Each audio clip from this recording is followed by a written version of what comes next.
চলো আজকের ভিডিওতে আমরা দেখে নেই সেমি মডাল ভার্ব কি।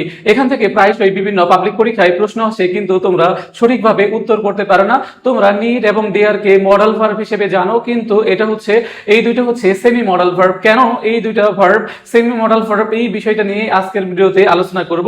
তাহলে মাথায় রাখবে নিড এবং ডিয়ার। দেখো নিড এবং ডিয়ার হচ্ছে সেমি মডাল ভার্ব। কি ভার্ব? Semi modal verb. কেন এই দুইটা ভার্ব সেমি মডাল ভার্ব? কারণ দেখো যে বাক্যে নিড এবং ডিয়ার মডাল ভার্ব হিসেবে বসতে পারে এবং দেখো মেইন ভার্ব হিসেবেও বসতে পারে। তাহলে বাক্যে নিড এবং ডিয়ার কি হিসেবে বসতে পারে? মডাল ভার্ব হিসেবে বসতে পারে, আবার কি হিসেবে বসতে পারে?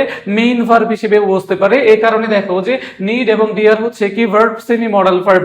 প্রায়শই দেখো পাবলিক পরীক্ষাগুলোতে এরকম প্রশ্ন আসে, which of the following R semi modals, অর্থাৎ নিচের কোন ভার্বগুলা সেমি মডালস। তো এই ক্ষেত্রে বাক্যে দেখবা, মানে অপশনস গুলোতে দেখবা যে বিভিন্ন ধরনের ভার্ব দেওয়া রয়েছে, তো ওইখানে নিড এবং ডিয়ারও থাকবে। তখন আমাদের উত্তর করতে হবে নিড এবং ডিয়ার, কারণ নিড এবং ডিয়ার হচ্ছে সেমি মডাল ভার্ব। বা এরকমও আসতে পারে যে নিচের কোন ভার্বটি দেখো যে মেইন ভার্ব হিসেবে বসতে পারে, আবার মডাল ভার্ব হিসেবে বসতে পারে। ওইখানে দেখবা নিড থাকলে নিড দিবা, ডিয়ার থাকলে কি দিবা? ডিয়ার দিবা। বা নিচের কোন দুটি ভার্ব তোমার হচ্ছে মডাল ভার্ব হিসেবে বসতে পারে, মেইন ভার্ব হিসেবে বসতে পারে, তখন আমাদের নিড এবং ডিয়ার উভয় কি করতে হবে? উত্তর করতে হবে।